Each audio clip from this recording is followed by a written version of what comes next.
আপনারা একজন কবির নাম নিশ্চয়ই শুনে থাকবেন।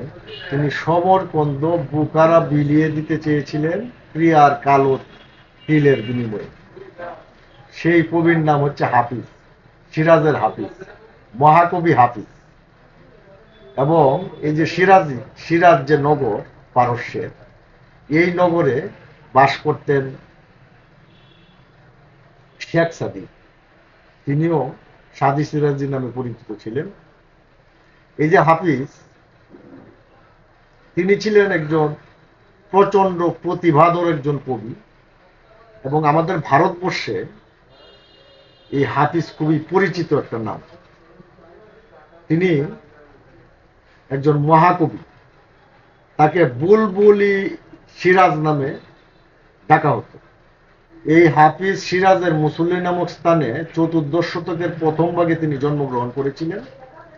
এবং সিরাজ একটি বিখ্যাত স্থান। এখানের যে কবি যারা বসবাস করতেন, সাহিত্য সংস্কৃতির কেন্দ্রবিন্দু ছিল এটা, তাদের অনেকের নামের পিছনেই সিরাজি নামটি লেখা হতো। এই জন্যই তাকে বলা হয় বুলবুল ই সিরাজ, অর্থাৎ সিরাজের বুলবুলি। তাকে লিসানুল গায়েব বা ওয়াজ্ঞাতের বাণী হিসাবেও তাকে ডাকা হয়। এই যে কবি হাফিজ, 100 বছরের, তার মৃত্যুর 100 বছরের মধ্যে তার জীবনী লিপিবদ্ধ করা হয়নি, যে কারণে তার জন্ম মৃত্যুর যে সঠিক সময় বা তারিখ আমরা জানতে পারি না। কবি হাফেজ বা সিরাজের হাফেজ, তার আসল নাম হচ্ছে শামসুদ্দিন মোহাম্মদ। তিনি কোরআনের হাফেজ হয়েছিলেন, অর্থাৎ কোরআন মুখস্থ করেছিলেন। এই জন্যই তাকে হাফেজ নামে ডাকা হয়। পাঠ্য অবস্থায় তিনি কবিতা রচনা করতেন, কিন্তু তিনি একজন উদাসীন কবি ছিলেন। তার কবিতাগুলি বা দেওয়ানগুলি তিনি সংরক্ষণ করে রাখেননি। তার কবিতাগুলি মুখে মুখে প্রচলিত হয়েছিল। তার বন্ধু বান্ধবরা তার কবিতাগুলি মুখস্থ করে রাখতেন এবং এইগুলি সংরক্ষিত হয়েছে। এবং হাফেজের যে দেওয়ানগুলি এমন একটা পর্যায়ে গিয়েছিল যে সেখানে উপাসনালয় থেকে শুরু করে একবারে পানশালা পর্যন্ত তার দেওয়ানগুলি গজল আকারে শোনা হতো। এবং খুবই জনপ্রিয় একজন কবি ছিলেন এই হাফেজ। তার জীবদ্দশায় ইমাম আলী নামে একজন দরবেশের সাথে তার সাক্ষাৎ হয়। এবং এই দরবেশ তাকে কিছু অলৌকিক খাবার দেন এবং তিনি বলেন যে আল্লাহ প্রদত্ত কাব্য শক্তি তার ভিতরে আছে। এগুলি হাফেজের জীবন সম্পর্কে আসলে সঠিক কিছু জানা যায় না, সবগুলি মিথে পরিণত হয়েছে। হাফিজ ছিলেন একজন উদাসীন সুফি। তিনি সুফি তরিকায় বিশ্বাসী ছিলেন। হাফিজের জীবদ্দশায় তৈমুর লং ছিলেন সমরকন্দ বুখারা মালিক, অর্থাৎ ওই অঞ্চলে রাজত্ব করতেন। এই তৈমুর লং এর আমলে তিনি তার বিখ্যাত দিওয়ানটি লিখেছিলেন, যেটা পৃথিবীর সকল কবিদের মুখে মুখে আছে। সেটি অনুবাদ করেছেন ফার্সি থেকে আমাদের কবি কাজী নজরুল ইসলাম। দেওয়ানটি এরকম। কাজী নজরুল ইসলামের অনুবাদে আমরা জানতে পারি, প্রাণ যদি মোর দেয় ফিরিয়ে তুর্কি সোয়ার মঞ্চুরা, প্রিয়ার মোহন চাক কপালে, একটি কালো তিলের লাগি বিলিয়ে দেব সমরকন্দ ও রত্নকোছা এ বুখারা। সেই সময় তৈমুরের রাজধানী ছিল সমরকন্দ।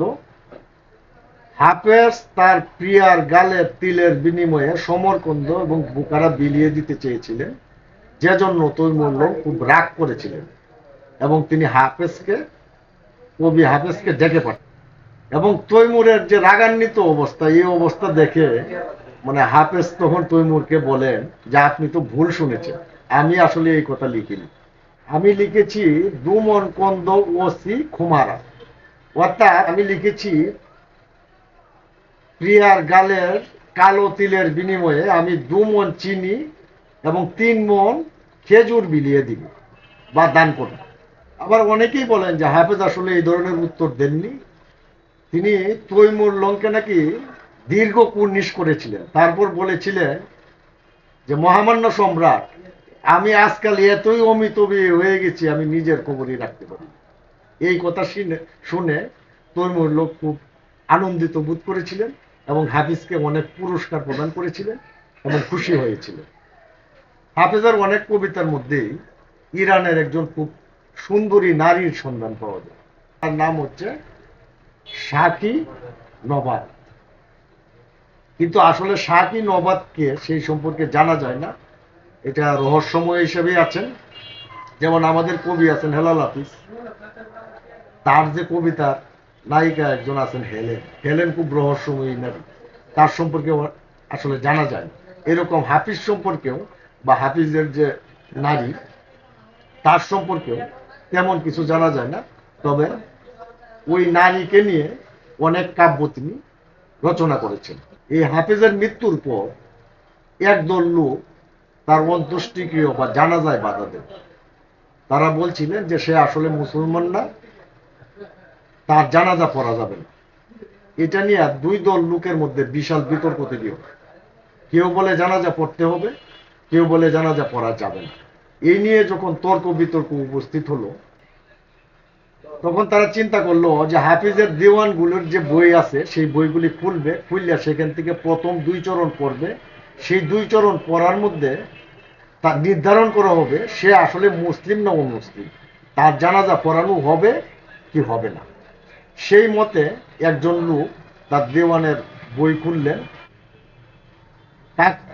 যে 2 চরণ আসলো কাকতালীয় ভাবে দেখা গেল যে সেটা হচ্ছে এরকম: হাফিজের এই চরণ হতে তুলনা কো পা প্রভু, যদিও সে মগ্ন পাপে বেহেস্তে সে যাবে তবু। এই চরণ দুটি যখন সামনে আসলো তখন সকলেই মিলে একমত হলো তিনি ধর্মবিশ্বাসী, তিনি একজন মুসলিম।